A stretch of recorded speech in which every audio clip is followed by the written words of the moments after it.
Assalamualaikum warahmatullahi wabarakatuh. Hai anak-anak, bagaimana kabar kalian hari ini?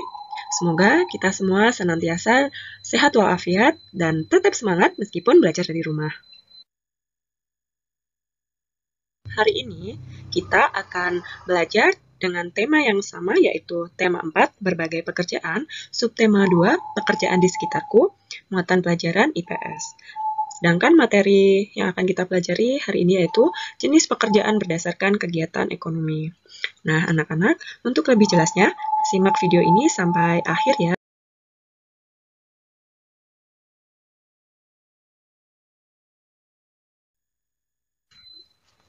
Anak-anak, coba perhatikan lingkungan di sekitarmu.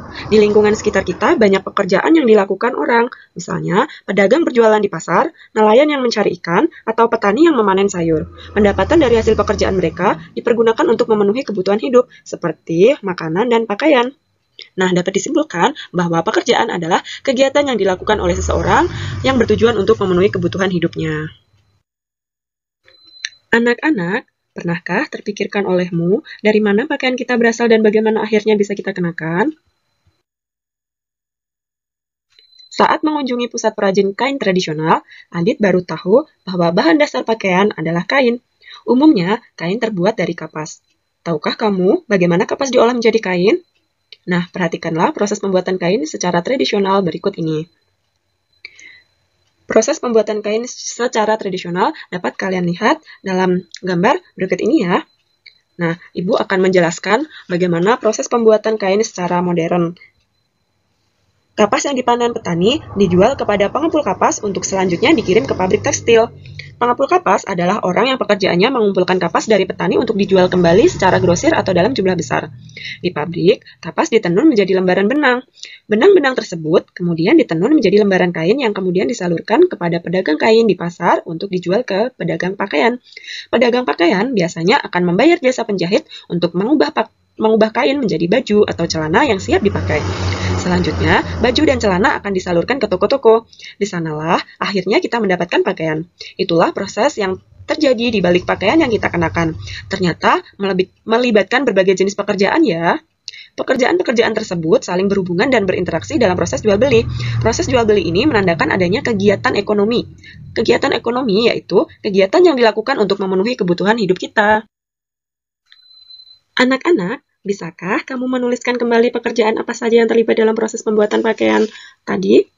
Amati barang apa saja yang dihasilkan oleh masing-masing pekerjaan dan kegiatan jual beli apa saja yang mereka lakukan. Sajikan dalam tabel berikut. Nah, anak-anak dapat membuka buku paket tema 4 halaman 41 ya. Silahkan kalian isi pada tabel yang masih kosong berdasarkan jawaban yang telah Ibu berikan berikut ini ya.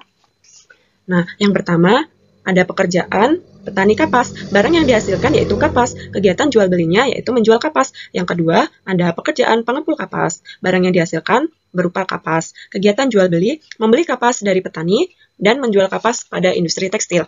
Nah, yang ketiga, silahkan kalian isi di buku paket kalian ya.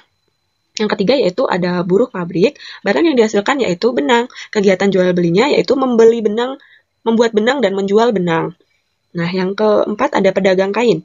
Barang yang dihasilkan yaitu kain. Kegiatan jual belinya yaitu menjual kain kepada konsumen. Yang kelima ada penjahit pakaian. Barang yang dihasilkan yaitu pakaian. Kegiatan jual belinya menjahit pakaian menjadi pakaian yang siap digunakan dan menjual pakaian yang sudah jadi. Setelah kita belajar tentang proses pembuatan kain, dapat disimpulkan bahwa tidak semua pekerjaan menghasilkan barang. Ada pula yang menghasilkan jasa. Nah, anak-anak, selanjutnya kita akan belajar tentang jenis-jenis pekerjaan. Berdasarkan jenisnya, pekerjaan dibedakan menjadi dua. Ada pekerjaan yang menghasilkan jasa, dan ada juga pekerjaan yang menghasilkan barang. Pekerjaan yang menghasilkan barang adalah pekerjaan yang menghasilkan sesuatu barang yang bisa dipergunakan oleh seseorang. Misalnya, ada peternak. Peternak menghasilkan susu, daging, ataupun telur yang dapat dimanfaatkan oleh manusia. Yang kedua, ada petani.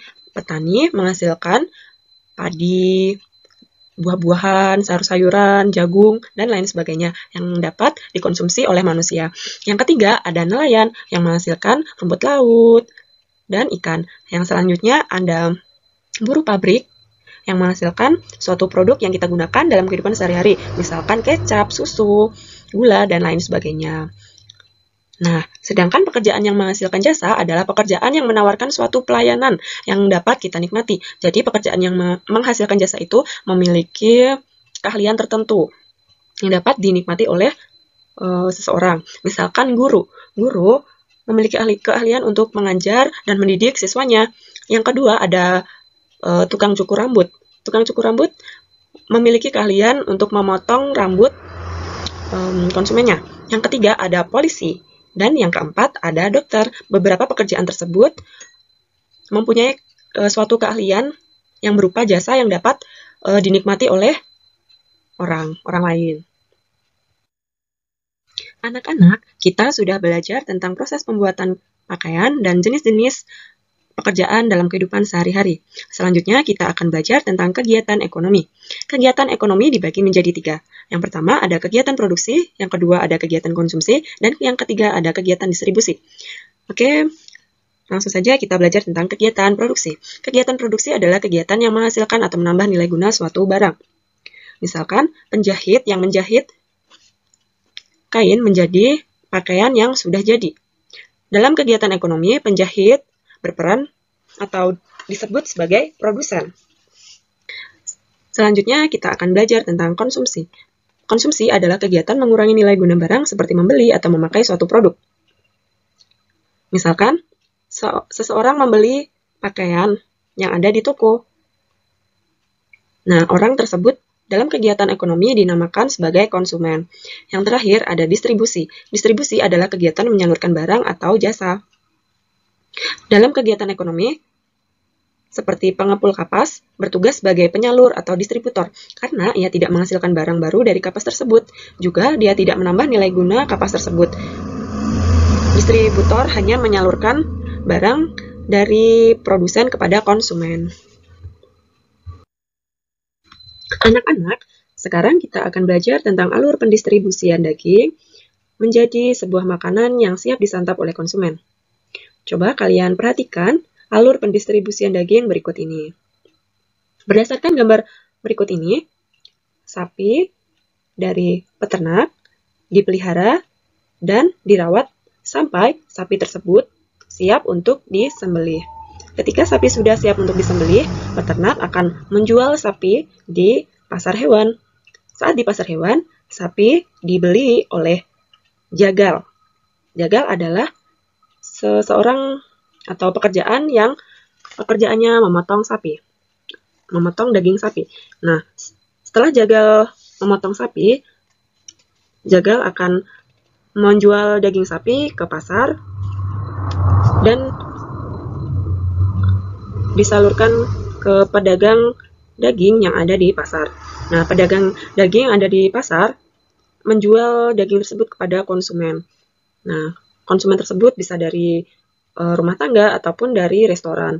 Apabila dari restoran, maka daging tersebut akan diolah oleh chef ataupun koki. Setelah daging tersebut sudah diolah, maka akan menjadi berbagai menu masakan yang tersaji di restoran.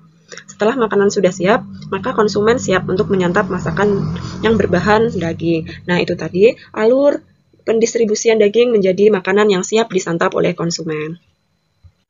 Nah, anak-anak, selanjutnya tugas kalian yaitu menyelidiki pekerjaan apa yang terlibat dalam peran masing-masing pekerjaan dalam kegiatan ekonomi yang telah Ibu jelaskan tadi. Tulis dalam format tabel berikut ini. Kalian dapat melihat dalam buku paket tema 4 halaman 70. Kalian isi pekerjaan yang terlibat dan peran masing-masing pekerjaan dalam alur pendistribusian daging yang telah Ibu jelaskan tadi ya. Silahkan kalian isi dari nomor 1 sampai 6. Boleh diisi langsung di buku paket ataupun di buku tulis kalian. Apabila sudah selesai, jangan lupa untuk mengirimkan kepada Ibu ya. Anak-anak, demikian pembelajaran yang dapat Ibu sampaikan. Semoga pembelajaran kali ini dapat bermanfaat dan menambah ilmu pengetahuan kalian ya. Jangan lupa tetap semangat dan selalu jaga kesehatan kalian ya. Tetap semangat meskipun belajar dari rumah. Wassalamualaikum warahmatullahi wabarakatuh.